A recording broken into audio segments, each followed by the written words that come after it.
যদি জাতিসংঘের secretary general Arakan আর্মির সাথে সরাসরি কোনোভাবে যোগাযোগ করে রোহিঙ্গাদেরকে একটা সেফ জোনে অন্তত নিয়ে যাওয়ার ব্যবস্থা করাটা অ্যাবসলিউটলি অপরিহার্য।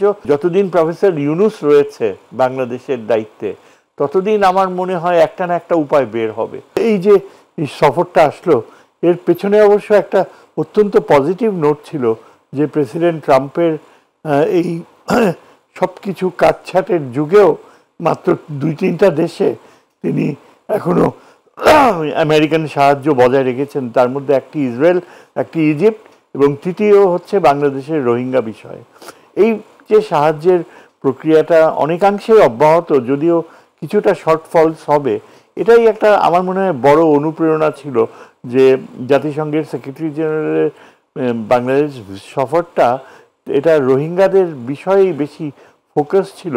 এবং তার অন্তত একটা সুখবর ছিল এই যে জাতিসংঘ যথাযথ চেষ্টা করবে শুধু তাদের খাওয়া দাওয়ার বিষয়ই না, যতটুকু শর্টফল হবে সেটুকুও মোরাললেস জাতিসংঘ চেষ্টা করবে অন্য কোনো সোর্স থেকে বিট করতে। তাছাড়াও তিনি যে সময় দিয়েছেন রোহিঙ্গাদেরকে, একটা সারাটা দিনই বলতে গেলে তিনি সেখানে কাটিয়েছেন, তিনি অনেক সুস্পষ্টভাবে বুঝতে পেরেছেন যে রোহিঙ্গারা কোনো তৃতীয় দেশে রিসেটেলড হবে এরকম ওদের সামান্যতম আগ্রহ নাই। বেশিরভাগই তারা বলতে গেলে 100% তারা নিজের দেশে ফিরে যেতে চায়। তারা নিজেদেরকে সুস্পষ্টভাবে জানিয়ে দিল তারা নিজেদের মায়ানমারের নাগরিক হিসেবেই নিজেদের চিন্তা করে এবং মায়ানমারের প্রতি তাদের সম্পূর্ণ আনুগত্য রয়েছে। জাতিসংঘের সেক্রেটারি জেনারেলের জন্য এটা একটা এই বিষয়টা আমার মনে হলো যে একটা লার্নিং এক্সপেরিয়েন্স ছিল।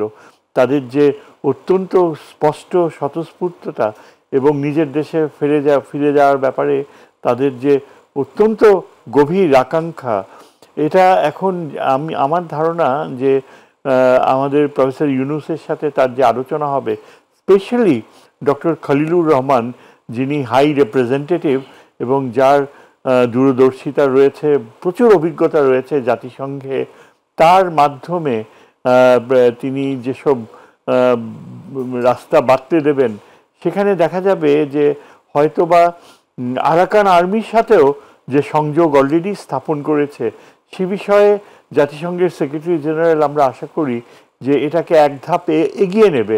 এবং যদি জাতিসংঘের সেক্রেটারি জেনারেল আরাকান আর্মির সাথে সরাসরি কোনোভাবে যোগাযোগ করে এবং এটা যদি তিনি কনভে করে আরাকান আর্মিকে যে রোহিঙ্গাদেরকে একটা সেফ জোনে অন্তত নিয়ে যাওয়ার ব্যবস্থা করাটা অ্যাবসলিউটলি অপরিহার্য, তা না হলে ভবিষ্যতে আরাকান আর্মির যে বৈধতা, যতটুকু বৈধতা তারা রয়েছে আরাকান রাজ্যে, সে বৈধতাটুকু জাতিসংঘের কাছে অন্তত কখনো গ্রহণযোগ্য হবে না।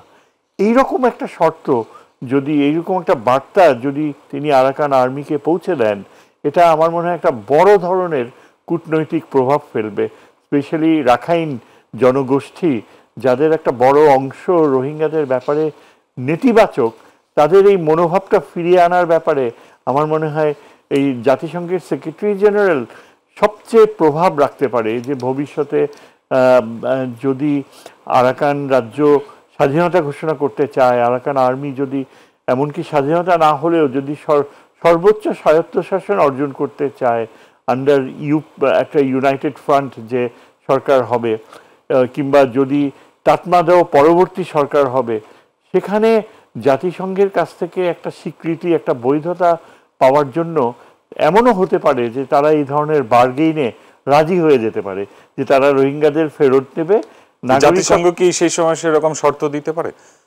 জাতিসংঘ চাপ সৃষ্টি করতে পারে, প্রভাব রাখতে পারে, কেননা জাতিসংঘের প্রচণ্ড শক্তি রয়েছে যে বিভিন্ন তার যে স্পেশালাইজড অর্গানাইজেশনসগুলো রয়েছে জাতিসংঘের অধীনে বিশ্বব্যাপী, সেই স্পেশালাইজড অর্গানাইজেশনের সদস্যপদ পাওয়াটা আরাকান আর্মির অধীনে যে এই যে রাখাইন জনগোষ্ঠী রয়েছে, এটা আন্তর্জাতিক ক্ষেত্রে বৈধতা পাওয়া বা রাষ্ট্র হিসাবে সম্মতি পাওয়ার ক্ষেত্রে প্রাথমিক পদক্ষেপ হবে।